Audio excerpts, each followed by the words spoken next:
प्रधानमंत्री फसल बीमा योजना ने देश के किसानों की आर्थिक सुरक्षा को एक नई दिशा दी है। यही वजह है कि देश की तरह सिवनी जिले के किसान इस योजना का पिछले कई वर्षों से भरपूर लाभ उठा रहे हैं। किसानों का कहना है कि प्रधानमंत्री नरेंद्र मोदी द्वारा शुरू की गई ये योजना उनके लिए संजीवनी या किसी वरदान से कम नहीं है।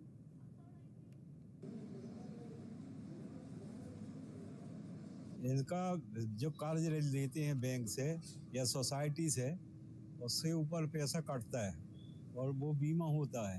और जब फसल आपदा कोई ऐसी खराब होती है आपदा में, तो फिर वो उसका सर्वे करके किसान को उसका लाभ मिलता है। मोदी जी ने बहुत अच्छा काम किया, किसानों के लिए बहुत फायदेमंद चीज़ है। इसका बीमा कराना चाहिए और आजकल तो बिना कर्ज के भी बीमा होता है और प्रधानमंत्री फसल बीमा करा के किसानों को लाभ मिल सकता है। मैं प्रधानमंत्री फसल बीमा योजना का 2018 से लाभ ले रहा हूँ सब लगातार, और ये इतनी अच्छी योजना है। सब फसल की अलग अलग इसकी राशि लगती है और इसका आपका बैंक में फसल के हिसाब से इसका सालाना बीमा होता है। खरीफ फसल का और रबी फसल का सारी जितनी किस्म की फसल रहती है, जैसे ज्वार है, बाजरा है, मक्का है, गेहूं है, इनकी सबके अलग अलग रेट रहते हैं।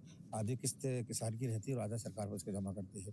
और अगर इसमें किसी प्रकार का नुकसान, ओला बारिश से नुकसान होता है, इसका सर्वे करने जाता है और उसका फसल बीमा अपने को प्राप्त होता है। और यहाँ के सारे किसानों को लगभग 80% लोगों ने फसल बीमा योजना का फायदा लेते हैं और सभी फसल बीमा योजना करवाते हैं अपने बैंक में जाकर। और इसको और भी लोगों के साथ मैं निवेदन करता हूँ कि फसल बीमा योजना का फायदा लेना चाहिए। प्रधानमंत्री जी की बहुत बढ़िया योजना है किसानों के लिए। किसानों को बहुत बड़ा रिस्क कवर है इसमें मिलता है। तभी मगर हमारे प्रधानमंत्री जी सम्मान निधि भी देते हैं और किसान बीमा योजना का भी हमको पूरा लाभ समय समय में जब भी किसान को कोई क्षति होती है तो मिलता है। इससे किसान की हालत सही बनी रहती है।